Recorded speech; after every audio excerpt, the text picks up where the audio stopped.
Hello friends, this is Growl. In this video, we're going over a viewer submitted key, this time a plus 15 the other side from the perspective of a Disc Priest. I'll go over some of the common mistakes I see from healers and low keys, as well as go in depth on ways to improve and what you should be thinking about when pugging. Thanks to our friend Dennis for submitting the video. If you're interested in having your video reviewed by me or other members of the community, join our Discord and post it in the clips and videos section. Let me know in the comments what level keys you want to see in future videos, if the 10 to 15 range is good, or if you want to see higher stuff or even lower. I'm going to cut to the audio from the review now. Thanks for watching. Ooh, it's unlisted. It's unlisted. Secret video, but we're exposing it to the masses anyway. But since I've been playing more Disc Priest lately, I thought it'd be good to do a Disc Priest video review.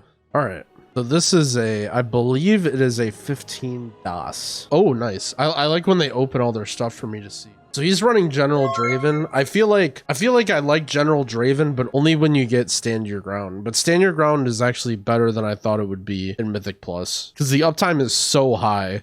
Because it persists after you, like, even when you move a little bit, it still persists for a very long time. Yeah, so I wouldn't be running Draven. He's running the Venthyr Conduit and Radiance. I've been running the Mindbender Conduit and then running Mindbender with it, but I think this is fine as well. I haven't quite figured out exactly what the best conduit setup is, so I don't want to talk about it too much.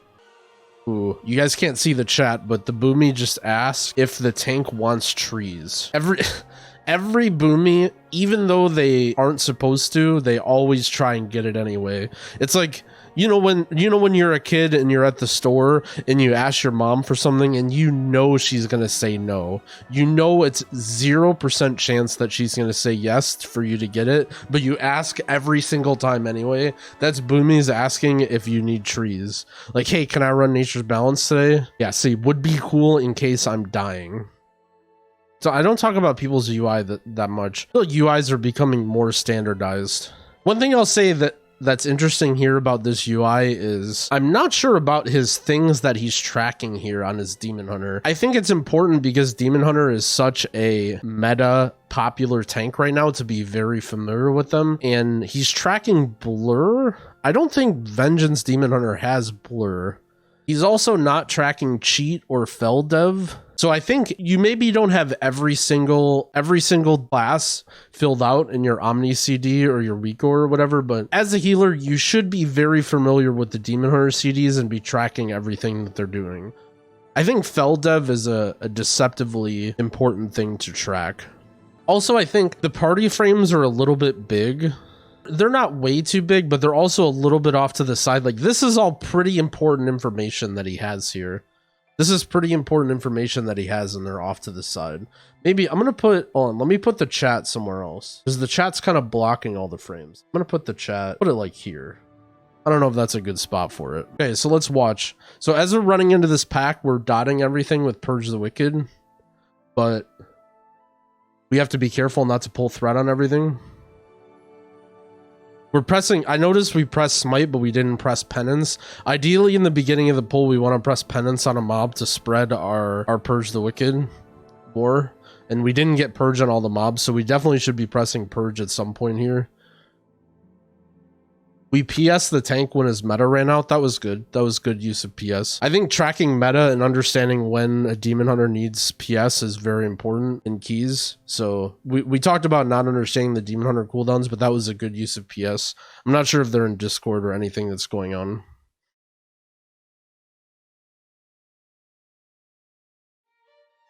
We have our twist tracker here. It's a little... I don't want to say obnoxious, but you know, it's there. I think it's fine for the most part.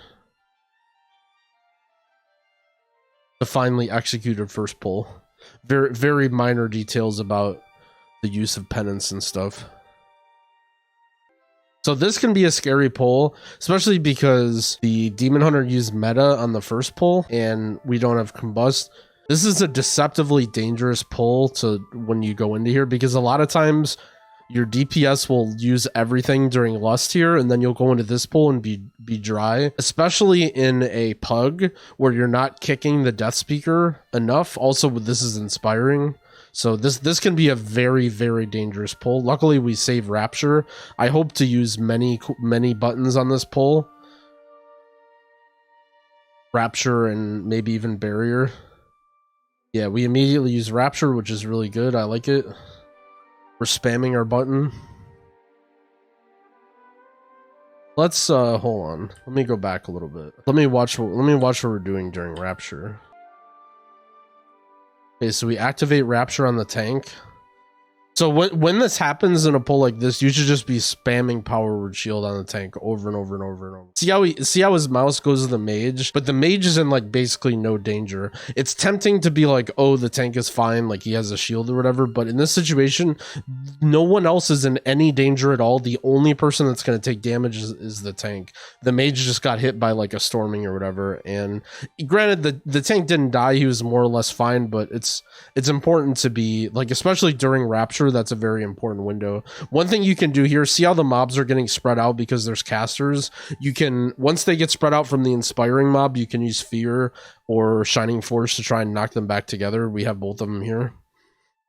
That's a little bit more advanced gameplay, but it's one thing to keep in mind that maybe we don't want them together though, because we want to be kicking this Death Speaker. But you see how much damage the tank is taking here because we either can't kick or we're in a pug and we don't kick. So this is just like a spam the tank permanently on CD the entire time.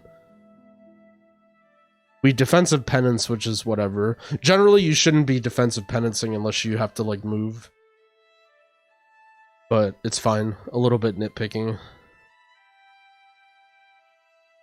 Now that the inspired guy is down, I'm just I'm watching the tank and I'm trying to think if there's anything else I can do to help him, either like Shining Force or Fear. The tank is okay, but keep in mind as you go up into higher and higher keys, this pack will get very, very scary. One thing that was cool is this pack took a long time, so we actually have our Rapture up for the mask. So if possible, I would like to communicate to my team that we can Rapture this mask here, but I don't know where the pat will be. Okay, so we're at 45% mana and we're going into the mask. So this whole row right here, is going to be dangerous and it's going to end in a pride. So I'm trying my very hardest to drink and keep being topped. I would assume that my team is going to fight the mask here and I'm going to be trying to drink. I see his mouse is going over to his drink button. You should probably have a keybind for this. I definitely left it not keybound for so long because you can only use it out of combat, but I would recommend getting a keybind for drink. I mean, if you have a keybind for whatever this other stuff is, your mouse buttons, like I would have a keybind for drink too. And I would be trying to drink in between these pulls. Like we should be further back than this because we know we're fighting the mask here anyway. And we should be drinking. So let's say we go into this mask, we end up using most of our mana on the mask, and then our team runs into this pack when we have 0 mana. It's going to be really dangerous because that's going to spawn a pride. So as a Disc Priest, like, yeah, you'll say, hey, I have mana issues, but this could easily have been relieved by just getting small drinks in between each of these pulls, and we'd be closer to 70% mana, even without doing any like long drinks or making your team wait. Yeah, and another thing to point out is I don't think we've used mind games yet. I see this problem when I was watching Shamans too, not using their Primordial Wave. Mind Games is a 45-second cooldown, so you should use it generally on every single pull. On bosses, I can see reasons to wanting to hold Mind Games and save it for later use if you need to use it for a specific mechanic, but for just going through these trash pulls and sort of doing DOS, everyone sort of knows the route by now. You should generally use Mind Games at least once every single pull. So even just for damage, it does really good damage. So keep that in mind that your damage is going to be low if you're holding your Mind Game. We'll see. Maybe he used it and I didn't notice it, or... So we have Rapture, we have Barrier. I'd probably end up saving my Barrier, especially because a lot of times in this mask, people can get spread out. So I'm generally trying to rely on Rapture for this mask here. This is hard for pugs because I don't know if they're gonna... Okay, let's say you're in this situation, right? What do you guys do in the chat? You're in this situation, you're playing in a pug. Do you rely, like, what do you think the person's gonna do with the urn here? Do you assume that the person is going to time the urn properly? Do you think they're going to do it late? Do you think they're going to do it early? What do you think? What is like the general assumption for what the pug does with the urn here? They're going to mess it up. How are they going to do it though? Are they going to do it too early, too late? Like what would you assume? Instant click? Yeah, that's sort of what I would. Too late typically. Okay. So keep in mind that it may be hard here, right? It may be hard to line up your cooldowns because Rapture will only like if you Rapture and then they earn early, then it's going to be really hard for you. So just keep that in mind here. Remember that you can fear these masks too. Generally, I would like to be near the person who's using the urn. And you can do this with other healers, right? You can cap totem, you can leg sweep. There's lots of things you can do to stop these masks. Specifically, you don't want to do that to help you. You want to be doing it to help the person on the urn. You don't want them to panic and cancel it. You want them to be able to get it off. You also don't want them to die. Awesome. So this, personally as a healer, I would prefer if you do it too early rather than too late, because now that it's early, I know I'm going to get a rage and I know there's not going to be any masks, and this is totally just fine, right? If you make an error on one side, I would prefer that you do the urn too early. So now when he's about to get unstunned, this is when you want to press Rapture and you want to start getting shields out. Or this is when you want to press... Okay. So this does a lot of damage. If you guys have experienced this mob before, and since we earned a bit early, you know this rage is going to come, right? It might be a little bit unfamiliar if you don't understand the spell queuing, but after that 10-second stun, if you don't interrupt the rage, even if you do interrupt the rage, it can still do it. It's going to rage out of this. It's going to hurt really bad. So as soon as the stun is wearing off, you should be pressing Rapture and you should be putting a shield on everybody. You should not be radiancing before you have shields up. You also have mind games, right? Like here's the ideal rotation with this, right?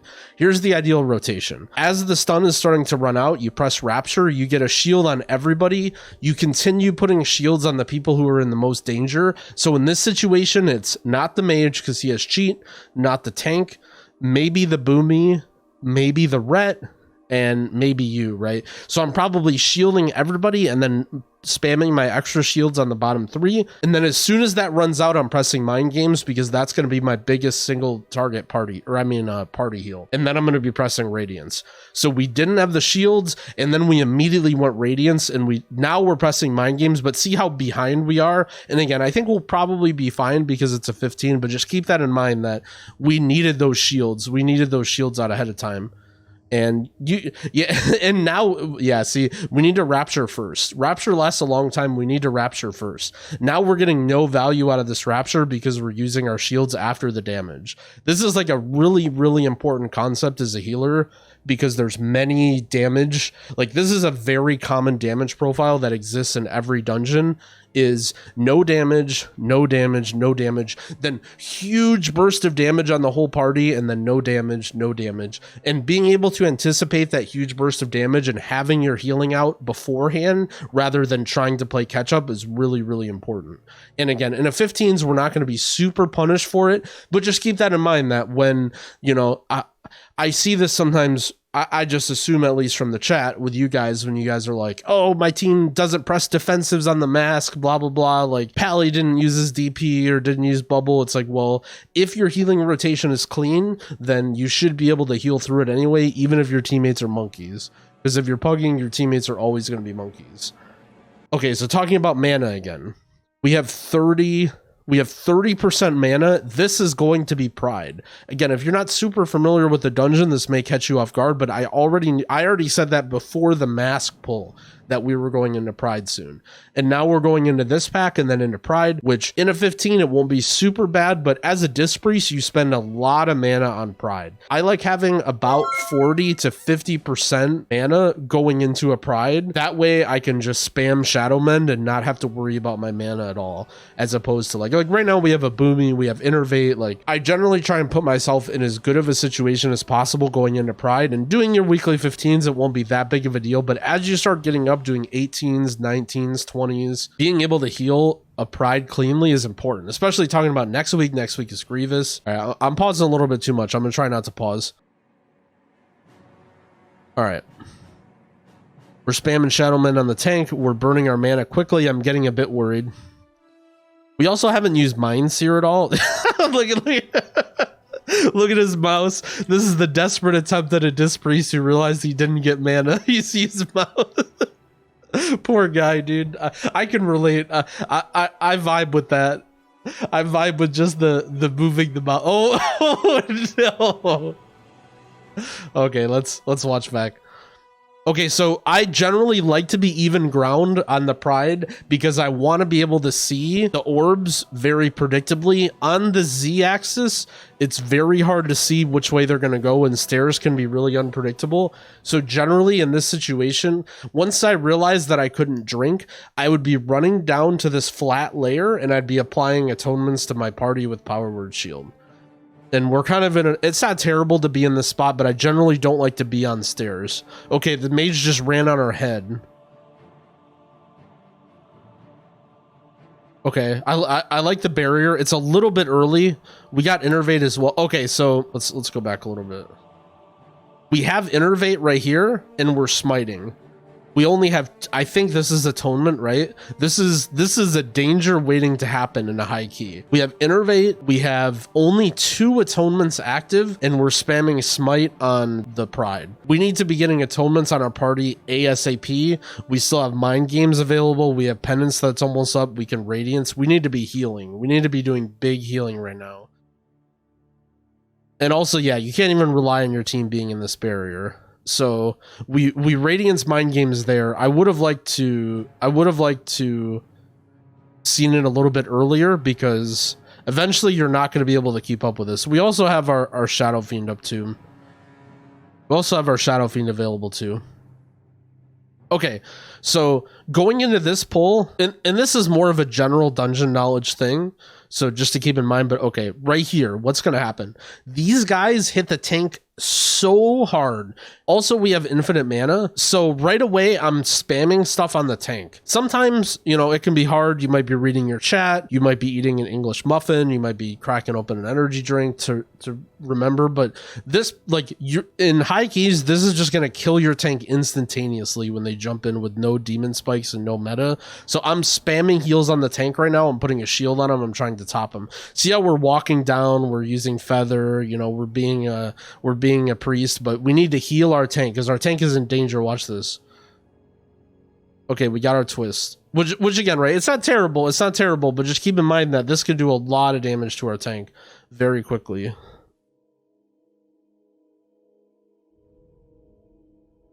We soothe. I was a little worried. I'm like, well, we don't have a soothe, but actually we do. With pride, this pack isn't too hard because the tank gets the movement speed buff, so it actually makes it a little bit easier to kite. Just something to keep in mind that depending on the order that you do this, sometimes you'll see tanks skip the mask and then do the mask with pride, which can be nice as well. But if you don't have pride for this pack, this can be a bit scary. Another thing you can do is if you don't have pride for this pack, you can feather the tank. If you're running feather, you can just place them for the tank and help him out and help him kite. Yeah, I probably would have also liked to see Rapture at some point there. I don't know when exactly we would use it, but either for the end of the Pride or for the Warlord. Rapture is really, really good for the Warlord too. I'm especially considering that we have a long walk until the next pack. So given that Rapture is such a short cooldown, we probably had Mind Games up there too. Like any 1 minute, especially in the other side, because there's so much running, you should just be spamming them over and over again. Spamming Rapture, like anytime it's up if your tank needs big healing. Spamming Mind Games anytime it's up. Mind Bender if you're running that. Okay. Pulling the priest, let's see where the tank goes. This is common. Again, I'm not going to nitpick this anymore, but I just want to point this out. Like Rotation is very important. We have penance available. We're not using it. We also maybe have some mobs that we can purge. I can't quite see if we pulled in more mobs, but smite is only a button that you press when you have nothing to do. It's like tempting as a disc priest to just always want to press smite, but smite actually does nothing. So anytime you can use penance or anything else, like especially with these ads, you can just use penance to spread your purge of the wicked, because you probably don't want to cast it on them, but at the same time it's like free damage. Okay, so we don't have any other mobs, but keep that in mind. That smite is not a very good, and like, okay, mind games, like just press mind games. Don't be holding mind games for anything, especially when it's just like single target. It's really good single target damage. Like just press it. Get in the habit of always using your mind games. Ooh, nice typhoon. Okay, this pack can be deceptively dangerous. So let's see how we handle this here.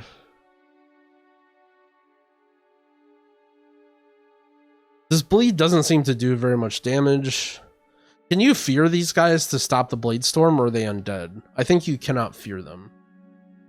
So we get polyed. You can actually shadow word death to stop this poly. This is like really, really hard though. So don't feel too like, I almost never get it, but in a pug, if you notice that you're going to get hexed and you assume they're not going to kick it because you can just throw out a death and it'll break the poly.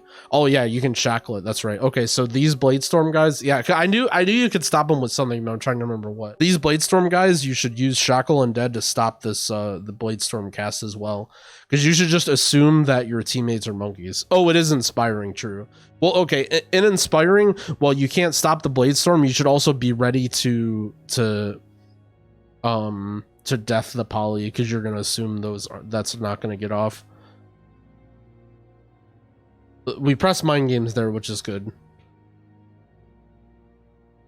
He should be playing with Mindbender since he's scared of wasting a 3-minute CD. That's how I feel. Keep in mind that Solace is going to be more overall, like more damage and more mana that you're getting back slightly than Mindbender. But I feel like I've been running Mindbender lately just because I don't feel the need to hold Shadow Fiend, right? Like this is a hard hallway where you might want to use Shadow Fiend on one of these hard 4-packs. You might want to Shadow Fiend the Pride. You might want to Shadow Fiend the boss for damage. There's a lot of things that you might want to use it on, and if you're running Mindbender, you just press it. Like every time it's up, you can just do it on all of the above. Whereas the Shadow Fiend, like you may worry about everything, right? You might worry about using this. You might worry about using it for the Pride. You might worry about it for the boss. Okay, so we have 2 buttons that we can use to stop these devoted. We have Fear and we have Shining Force. So we need to be moving forward in case we need to stop these. We should not be relying on Pug DPS or anybody really to stop these. We should be up here to stop them. Oh, okay. I did not know this was gonna happen, but yeah. So again, right, you can sit here and say, oh, my DPS is monkeys, they don't stop it, even though it probably should, but you can also do things as a healer to stop them as well. And again, it's not a super big loss, but right, we're using our mind games. Maybe it was just a little bit of a lapse early on in the dungeon when we didn't use our mind games, because we seem to be using it at a decent frequency now. Demon Hunter says pull next to earn. Okay, let's see how we do this. Okay, so here we go. We're pulling into the urn. We're spamming our tank. Yeah, really good recognition from our healer friend here. So notice as the tank is setting up the pull, he's spamming Shadow Men, keeping him alive. As soon as the pull gets stunned, we immediately realize there's no more damage coming out, and we start getting up our dots on the mob. So this is really good recognition of everything that's going on, as opposed to just tunneling on the party frames. We're prioritizing the tank at the beginning of the pull. As soon as the mobs are stunned, okay, we don't care about the tank. Now we're setting up our dots on all the mobs, because getting Purge the Wicked on all the mobs is not, it does a lot of healing with your atonement. It also does a ton of damage, so it's just hard to do this a lot of times. But in a situation like this is one where we can get it on basically everything. All right, we're spamming the tank with heals. Should use Rapture on CD. Basically, yes. Like this is a situation here where I'm great pain suppression here, by the way. This is, although we didn't use Rapture, maybe we may be worried about Rapture for the Pride. The way I usually set up this situation is I like to Rapture this pack and then use Barrier on the Pride with Mindbender, and then I'll have Rapture again for the first Blood Barrier of the boss. But you can also use either way, this is a situation where you kind of need to be planning out your cooldowns. You should be thinking about it, because as a Disc Priest, you need to be proactive with your cooldown. So at least decide what path you're going to go, what you're going to use on this, what you're going to use on the Pride, what you're going to use on the boss, and sort of plan it out. Does Rapture reduce Blood Barrier? My understanding is nothing reduces it except for immunities. That may be incorrect, but that's my current understanding. Okay, so we do use Rapture. It's a little bit late, but it's still a good use, right? Still an important use. Again, a little bit of a situation here where we're healing the mage.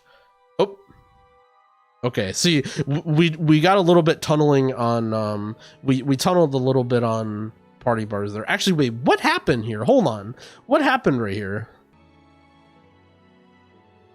Did this guy just got knocked on our head?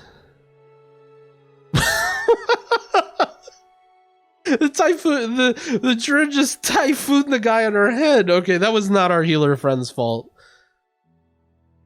That was not our healer friend's fault. Okay, so I mentioned this earlier on the masks, and now I'm gonna say it again. I should have probably said something in the hallway, but look at our mana. Look at what our mana is and what's coming next. We have some things coming next that we might need mana for. And again, on a 15, we can probably get away with it, but having 9% mana going into a Pride is really scary. And we get the drink off here, which is good, but remember, we could have used the drink at every single point, right? In between every single one of these packs, we could have gotten a little drink. Even if it's just 10% of our mana back, that'll add up in a situation like this where all the pulls are close together and you don't have to do much moving. That will add up, absolutely. What's going on, Manatee? You like Twist over Schism? I like Twist generally because it's on demand when you need it, whereas Schism, it can hurt you a lot if you need to move or if it's like unexpected damage. But I think both are fine. It's like maybe just a preference thing. So talking about Twist, one thing that you can do on Prides if you're struggling that I've been doing is don't atonement yourself. Don't use Radiance, don't atonement yourself, only atonement the other 4 players, and then just damage the Pride, and eventually your health will get low enough to proc Twist, and you can press Desperate Prayer. Because Desperate Prayer does a small amount of healing, it will immediately proc Twist, so you're basically never in danger unless you get hit by the orbs. So you just atonement everyone else, let yourself proc Twist, immediately press Desperate Prayer, and then let it go off, and then you can just continue from there. Then you can start using your Radiance charges and stuff. I'm not going to go super in depth on healing Pride rotation, although I probably will do that in a video commentary of myself. It seems we must have got an Innervate or something at some point. I would be very tempted to use... Oh no, the Pride's almost dead. Barrier is a really good CD to have during Pride. We didn't have it there, unfortunately. Also, did we not use Mind Games either?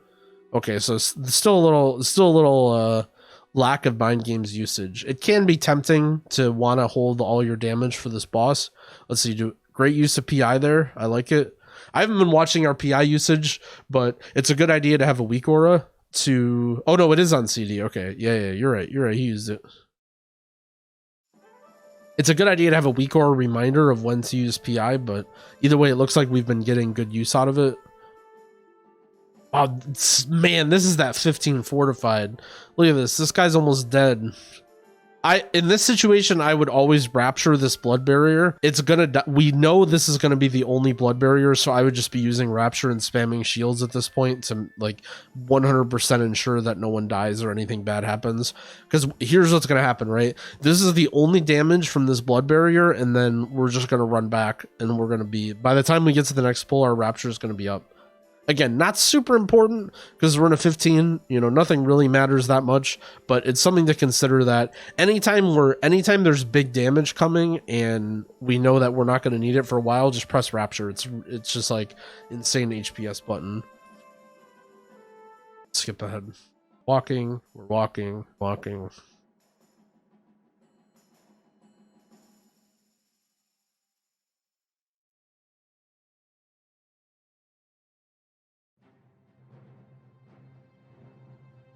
This drill isn't too exciting. We can just sure they're oh okay, or our team is wiping to it. It can be a scary mob sometimes in pugs. This is another situation, really scary pull. This dog can hurt. It's less scary now because the dog doesn't target tanks, but keep in mind that this area right here is going to be the hardest area to heal all the way up until the 3 essential oils. So this is another area where I'm looking to use like cooldowns basically. Like we have everything up here, so I'm probably pressing Rapture here. I would have sent it here probably. Just press Rapture. It's such a good healing button. Like I'm sure all the time when I'm playing Disc Priest, I'm thinking about what's coming ahead and I'm planning out my cooldowns. And since I know there's not much damage coming ahead, this is just a pull where I'm just probably gonna Rapture it every time. Because I know it's going to be up for either the oils or the pride or the boss or whatever I'm going to want to use it on next. Because the next part is like really slow.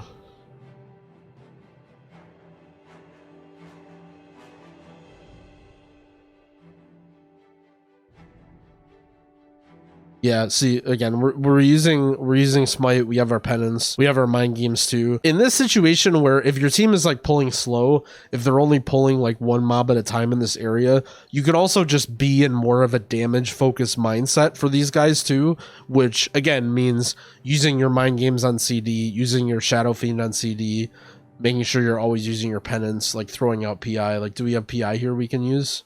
Nice, that was a good PI. So what I can't really track it. I don't know if we're watching the mage combust or if they're calling it in Discord, but he's been doing a good job getting his PIs out when his mage needs them.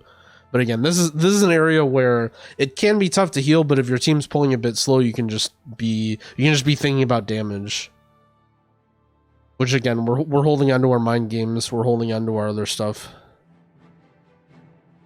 This stuff is all easy. There's not really much to talk about here. I didn't talk about this in my guide, but everyone pretty much knows this by now, that you can insert off these slimes in this room. Double lubricator. This stuff's all easy. It's basically just okay. We'll go into this pull because this can be an important pull. So this is somewhat similar to the setup before Hakkar too, right? We're lining up our CDs. Hold on. So remember what we talked about? Remember we talked about mana before? Here we are again on the chain of pulls. This is going to end with a hardish pull and a pride, and we're not drinking right away. You can see he goes to it, but like, okay, watch. Right here, drink. There's no reason to be like, we're very close to the next pull. There's no rush to be doing anything. You can also be walking more forward, so we can be standing like up here and then press drink, but we need to be in the habit of like, as soon as the pull is over, be mashing drink. And if you're in a situation like this where you're low on mana, you should be cheating ahead, not worrying so much about doing damage, but just cheating ahead so that you are closer to the next pull and then just drinking right away when it ends. And again, we sort of come to this realization eventually that we need to drink, but now we're like, we got a little bit of mana, but we could have gotten a little bit more. And that'll, you know, a lot of people think about, oh, Disc Priest has really hard mana issues, but even just getting those small drinks in from pull to pull and getting that extra 10 or 15% mana will alleviate them. So one thing you can do with these oils is you can line of sight them with this wall right here. Maybe there's other walls that you can do it too, but usually as a healer, especially if I'm in this situation where I'm worried about mana going into the pride, I would be standing back here and be trying to line of sight them. We have this weak aura right here that I think shows the target of these casts. So all we need to do, right, we see that a cast is on us and then we just go back in line.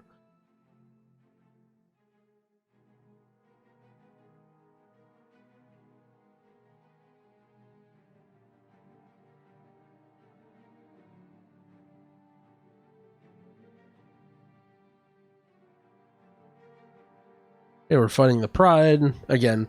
We have to be a little careful on mana here. We do have Innervate, but and on a 15 pride, it's totally fine not to try and self-proc twist and to just heal through it manually. All right, nice. We're calling for Innervate, the good old party chat.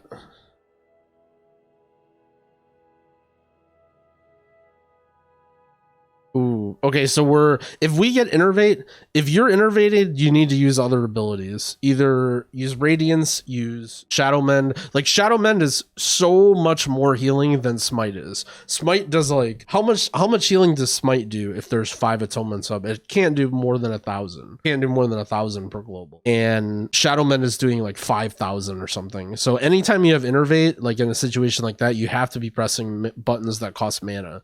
Because then immediately after, oh no, something happened there.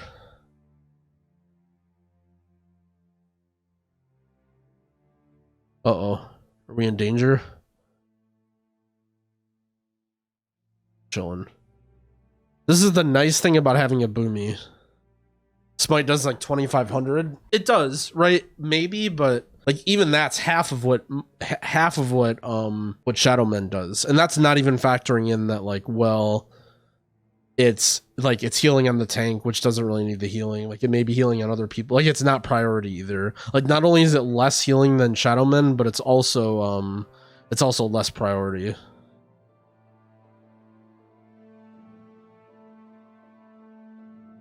Okay, so we're fighting the boss.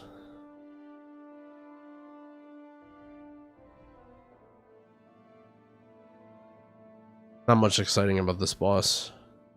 Especially fortified 15 bosses.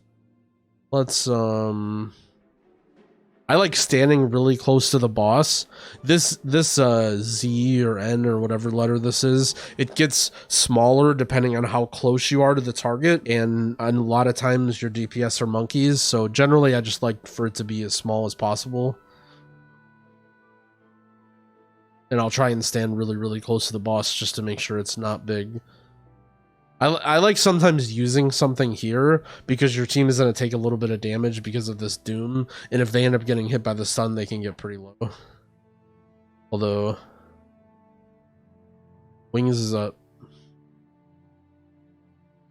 So the way I handle this boss is if you stand directly on top of him or very close to on top of him, and you put your mouse cursor on top of him and you're spamming click when the squirrel comes out, you can actually click the squirrel before it runs. Okay, well, I guess it'll just come right to you. So this can be hard on the tank too. So this is where I'm sort of cycling my, what? How does he just make it so all the squirrels come to him? Maybe his strategy is way better than mine. So here's my considerations for this boss is I'm cycling my defensives on the tank during this phase. I'm also trying to use Rapture first because I want to have Rapture for the mask after this, right? So as long as you don't use Rapture at the very, very end of the fight, you have about maybe 30 seconds of running. So you want to use Rapture early-ish in this fight so that you can have it for the mask after this, if you haven't done. Even if you haven't done it. What the hell? Every single bomb just runs in our direction. Okay, well, this is very favorable, but as a priest who's very slow, this can be hard. And I would like to see a barrier or something here too. Oh, nice. Oh, he was even doing it. Okay, perfect. Yeah, so when the boss runs over to do the switch, even if you can stun it, it's a good idea to use a barrier to just try and reduce some of that damage, because some of the chicken barrages like still go off. Yeah, let's fast forward. I mean, so far the play has been fine. Like, there hasn't been a lot of big errors, but there's still a lot of things that we can see that we should improve on. Okay, so let's watch the mask again.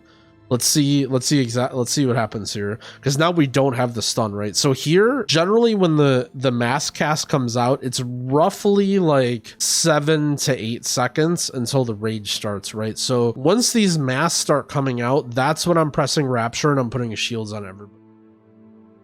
See, like, smiting here, this is very dangerous. Also, this is very dangerous using smite here. See, now we're kind of caught off guard. We don't have our barrier up. We don't have our defensives up. We don't have Rapture up.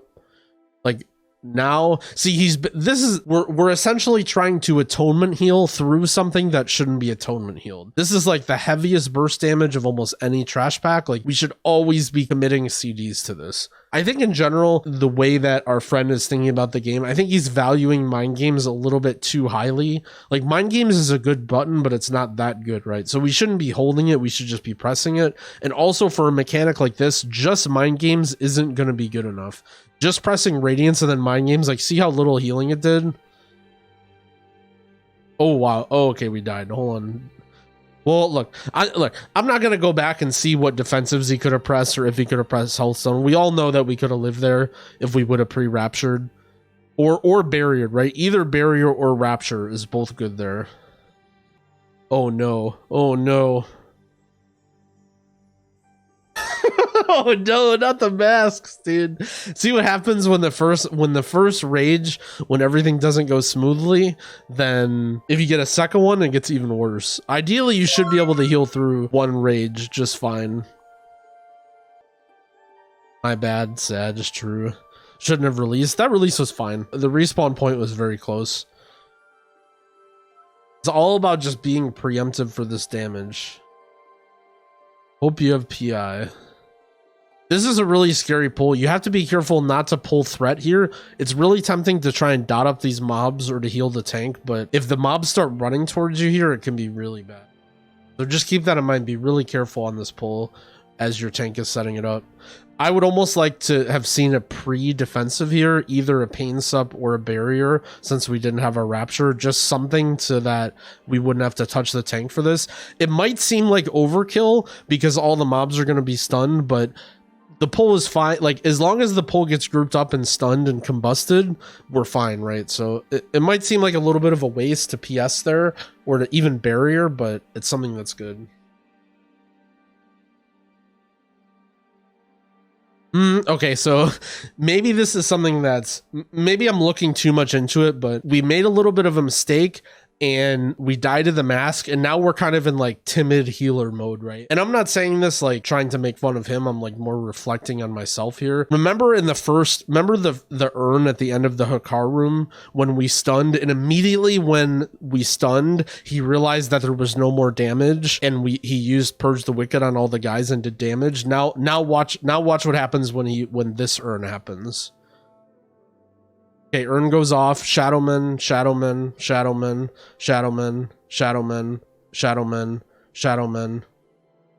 Okay, now we mine seer, right? We spent like 10 full, like almost the whole duration of the urn healing when no one was taking damage. And part of that, at least from me, in my experience, part of that was from when I make mistakes, right? When I feel like I made a mistake on that mask, I start to get a little bit scared and timid to like do stuff or do DPS. But just, you know, this is where recording helps you, right? Because we already saw he was capable and he understood the damage, and he knew that that was a good time to get his purges up and to do damage. But maybe because of that mistake or whatever happened, we kind of got a little bit scared. We didn't use mind games. All right, I'm not going to talk about mind games anymore. We all know. I'm not going to talk about penance anymore. We all know that we got to be pressing those buttons every single pull. Keep in mind, a big value of running Purge the Wicked is that it spreads, right? Spreading it with penance is very, very good in a situation like that where you... Oh! Okay. I didn't think I would need to be coaching in this part. Maybe we should be focused.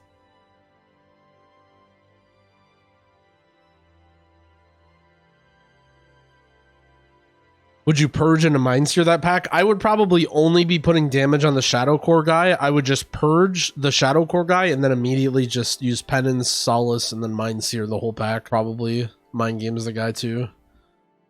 Okay, so let's see what happens here again. We need to be watching our mana. This is an area where you can be chain pulling a lot, and we need to be constantly drinking in between the pulls. And so far, right, we haven't been punished. It's only a 15. But if we're talking about moving up and trying to do 18s, 19s, 20s, like that's where these little small improvements will help us a lot. Tank not pulling super aggressively, which is okay for us. This is where I'd sort of be in like more of a damage mindset. I'd be using mind seer a lot, spreading my purge and stuff. It's unfortunate that we can't remove the curses. And to be fair, I'm not necessarily saying anything bad about the tank. It's just fine that he's pulling slow, right? Because we're in a 15. It's inspiring.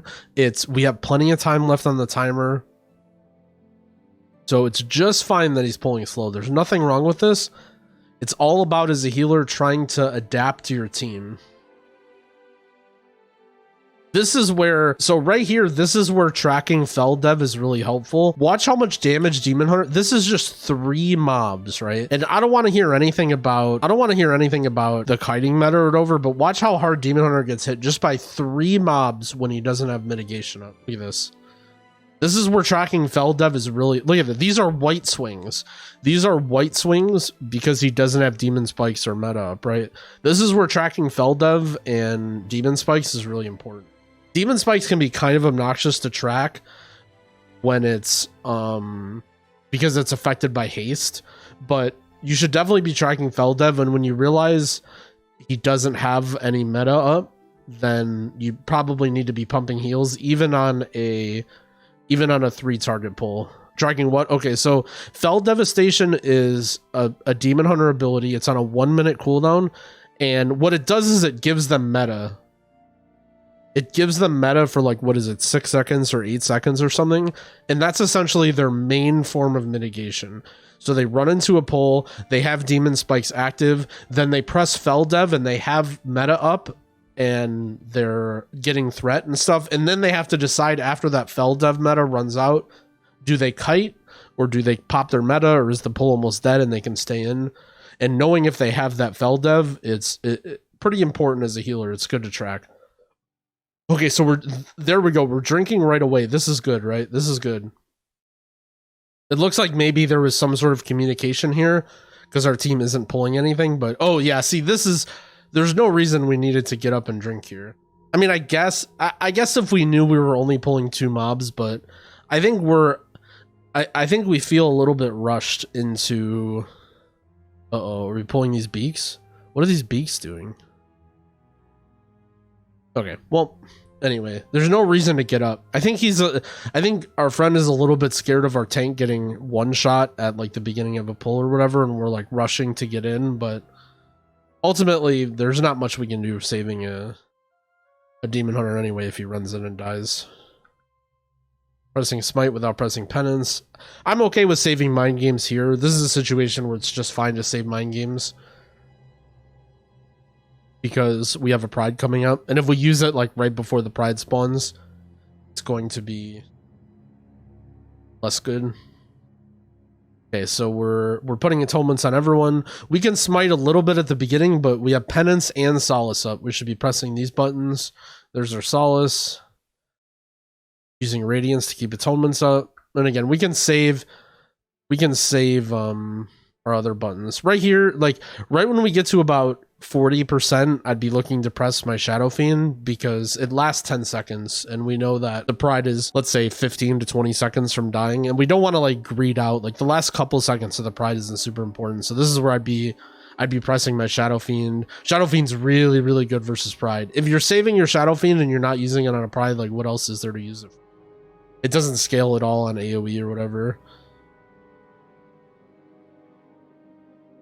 And again, so even though we didn't use our Shadow Fiend there, and granted we were just fine without it, now look at the situation that we're in, right? This is a really annoying situation. Our tank probably wants to pull and attack rapidly, but we need to heal. So now we kind of want to heal, but we also kind of don't want to get threat, and we're like, eh. And then there's a beak, and then we're like, see how like kind of annoying of a situation this is? That it sort of just could have been prevented by, oh, now we pulled threat, now we're beaked. Like now, yeah, see, it would have been prevented a little bit. And again, you can't always do this on really, really high keys, but if possible, like making your team feel safe on a pride or at the end of the pride is still a good thing. Still something that's helpful. Yeah, and again, we could have used pain sup at some point too. When we're pulling into this, like, okay, I'm looking at this, and if my tank has Fel Dev and he also has meta coming up, I'd probably just PS on pull. I'd probably just like to PS on pull. That way our tank can have help gathering. Yeah, again, we're in healer mode, right? We can be mind searing here and doing a lot of damage. We can be mind searing here on 10 targets. One of the benefits that you have as a disc priest is that you have uncapped AoE. You can channel mind seer and hit really hard here. We channeled it for like 1 second. There we go. But we could have been doing this almost the whole time. Very good recognition there that our mage had pulled aggro, and we were trying our best to save the mage, but ultimately there wasn't a lot we could do. We could have put down like a pre-barrier or something, but that would have been some really 5-head stuff to pre-barrier the mage threat. Won't take aggro if you paint up before he pulls. If you do anything before he pulls, nothing will take aggro. You'll only take aggro if you're casting on him while he's pulling. And you'll find that as you like pug with tanks, they might not be as good at tagging every single mob.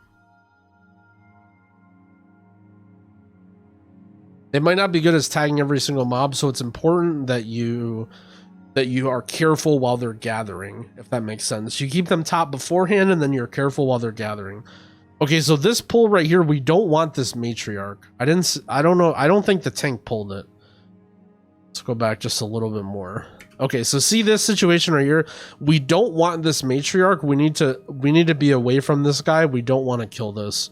I don't know if we pulled this or the tank pulled it or how it got pulled, but you don't really want this matriarch because it uses this enrage here and it makes the tank take a lot of damage. So we use our Shadow Fiend, which is good. We're spamming Shadowman on the tank. We're keeping him alive. I would be tempted to Rapture here too. Anytime, like right here, tank's meta is running out. I would be really tempted to press a button here. Whether the only button we really have is Rapture. So I would be looking to press Rapture here because, yeah, see how much damage. Yep. Okay. I mean, as you get more experience, as you play more and you have more experience in the dungeon, you'll sort of see these things before they're coming. As a Disc Priest, it's really important to see these things before they're coming, especially as, you know, when you're playing with a tank in a 15, he can be a good player, but he might not have that full awareness and immediate, you know, you need to be ready beforehand. And we knew that the tank was going to take damage because his meta was running out and there was a matriarch in the pool, so we had to be really careful. Oh wow, we're making a very valiant effort to keep this pull alive. Let's see if it goes well. I would be tempted to just die here, I think. One of the problems that you're going to have here is like, even when the Demon Hunter gets back, he has nothing, right? All he have is Fel Dev for 8 seconds. It's going to be hard for the Demon Hunter to get threat. And even when he gets in, he's in... Oh, no! Oh, no! Where is the mage? Did the mage just die to the gauntlet thing? Where is our mage?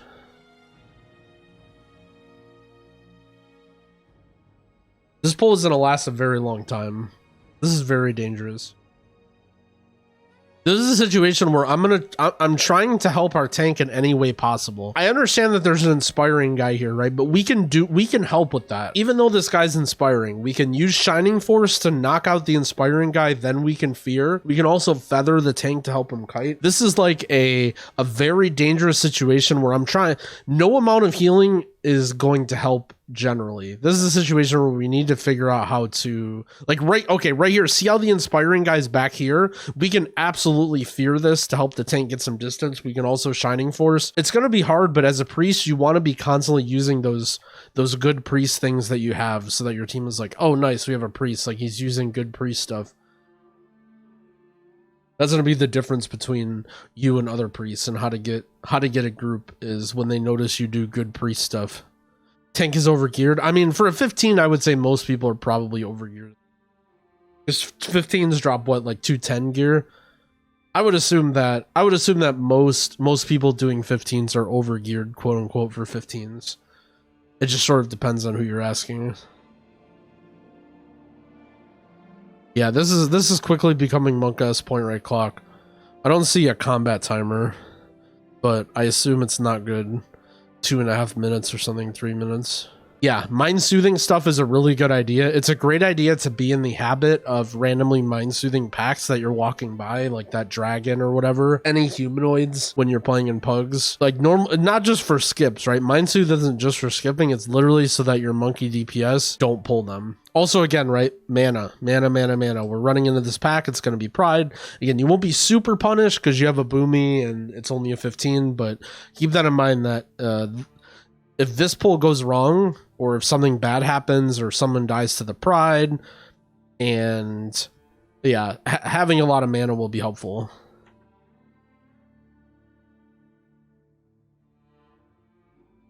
I think we're probably not using Mindseer quite enough here. Yeah, there we go. Okay, not too bad. Mindseer isn't a super important button, but it's, you know, if you want to pad the damage. Also, it's like one of the good things that you have as a Disc Priest, the fact that you can You can uncapped AoE.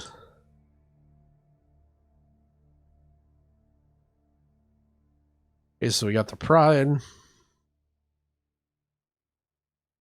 think we've watched enough Prides. Let's watch Dealer. Unfortunately, I think Dealer won't be super exciting because it'll just die. We can watch a little bit, but it's not going to be that exciting. Just because we have Pride, we have Lust, we'll just be able to kill it really fast. Looks like we use our... looks like sort of the idea we've been in is we use our Mind Games and our Rapture for the Pride, and then we have the Shadow Fiend for the DPS with the Pride buff, which is just fine. But Shadow Fiend's also really good for the Pride as well. Generally, what I like to do on this one is pass the first bomb to the tank, because there's an overlap with the bomb on like the very second, or sorry, the lightning. Pass the lightning to the tank, because there's an overlap with the lightning in the first bomb. So you don't want to get the lightning in the first bomb. As a priest, you have to be really careful. I try and soak as little as possible as a priest, just because I know that I'm a big liability. What does the boom you have to do with the Pride? Innervate. Yeah. Mostly innervate. What DPS are you aiming for? I'm never really aiming for any amount. I think it's more important that you just concentrate on like using your abilities right. That will lead you the way. Don't worry about what detail says. Your overall is very dependent on how your team pulls. I'd say like anywhere in like the 1.5 to 2k DPS range, but that's not factoring in PI as well. But depending on how much pulling you'll have to do, like next week on Grievous, it can be harder to do more damage. Okay, so we have infinite time. We have 4 minutes on the last boss. There's no way we deplete this. Should be easy, right?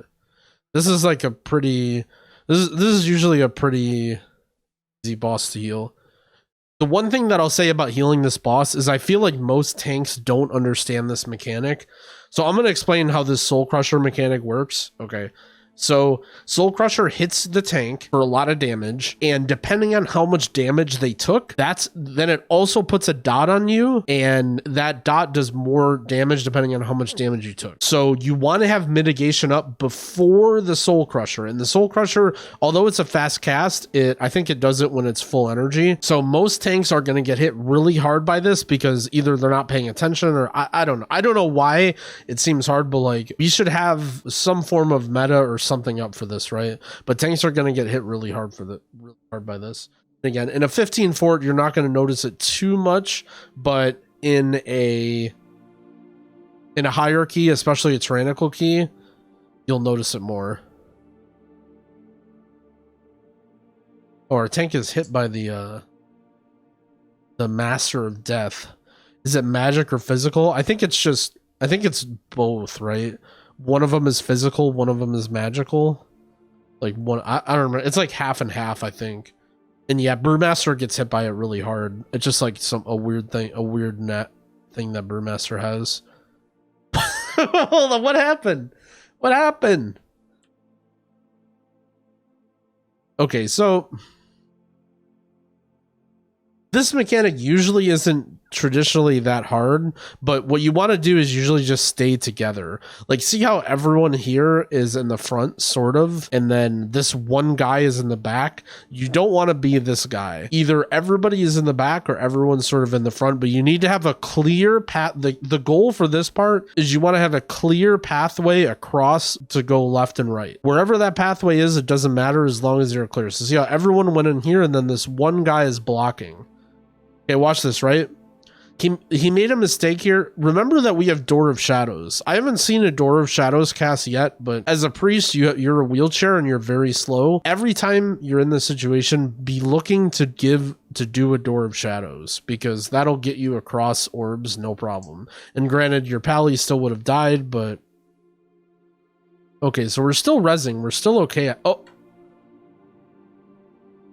Oh, no. Oh no. And this is that tank shit, by the way. You see it? Watch the tank. This is the tank shit. See, watch how hard he gets it, because he doesn't have any mitigation up, right? I don't know if he's saving meta or like what, but watch how hard watch this, because he doesn't have any mitigation up. He's not ready for the Soul Crusher. Watch this one. Watch how hard he gets hit by it. And here's the thing, because the Soul Crusher hits so hard, he has a nasty dot on him. So anytime you see this is where you immediately just blow cooldowns. Granted, we're dead, but I just wanted to point that out, that in this situation, you press Rapture. As silly as it sounds that you're going into the intermission here, this tank is going to get blasted by this dot, and this is where you press Rapture on the tank, and he's dead. I don't know how many battle reses we had, but yeah, this is a tragedy. Our poor friends. They've come so far. Hold on, let's watch the chat. I'll hide the cap for a second. Let's see if there's any toxicity. Our Ret Paladin has pressed random keys. No toxicity yet. See, you guys always say there's toxicity in these groups. Ooh, we have the Freehold mount. I like this mount. Yeah, we're depleto at this point. Unlucky. Well, no toxicity. A great group of friends here. So again, see how this druid is running away back here? That's okay too, but just make sure that you have a clear pathway. You can stand, there's nothing wrong with standing on top of each other. You can just, generally as a healer, I just stand on top of other people because like it doesn't, you want to be stacked sort of for this.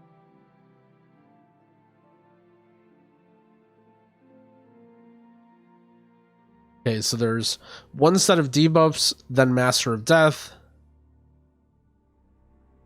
Then there's two sets of debuffs, then there's one more Master of Death, and then there's Fate. So again, we have our friends standing way in the back. We're not having a pathway again. But I sort of look at this now and I realize that our drops are bad, and so I'm already thinking about using a Door of Shadows. It's something that you should like already be thinking about right here. Looks like we're okay, but like this whole part comes in slow motion. Staying on top of the mage since he won't move from his rune. Yeah. Again, see this really hard hitting tank thing. If the tank just pressed any button, he would be fine there. But right before this phase, the tank gets a debuff.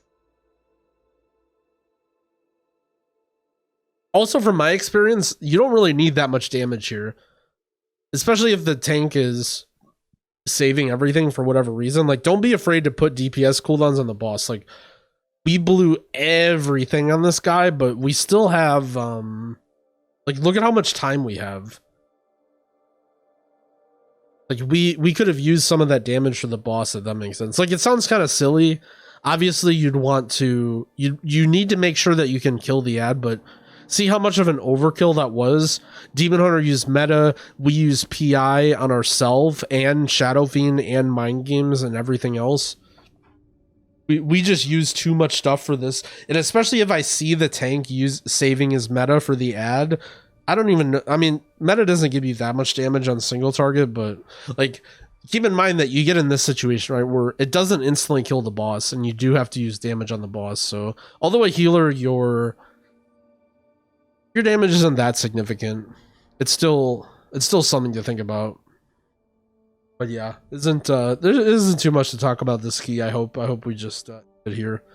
So I think to summarize what we'd say, I think the biggest weaknesses I saw were we needed to be a little bit more proactive with Rapture when there's damage coming, whether it's on our tank, on our party, anything. We use Rapture a decent amount. We weren't like holding it too much, but in general, like, we would kind of use it a little bit too reactively instead of just like before the damage hits. Another one is just rotation stuff too, making sure we're always using our penance and our solace to do damage and to heal before we're spamming smite. And the other thing was yeah, our mind games. We need to press mind games a lot more too. But otherwise, I mean, I thought he played well. It was unfortunate there were a few mistakes that led to the depletion of the key, but there's lots more we can learn from that, and sometimes that's how it goes. So thank you for Miduid, I think his name, Miduid, for submitting the video. Shout out to you. Appreciate you, friend. Question about spires and the 3 mobs before the boss. I can't see the damage waves. It's like I think it's particle density, although I'm not sure. You may just have to turn up settings Or spell density or something like that, yeah.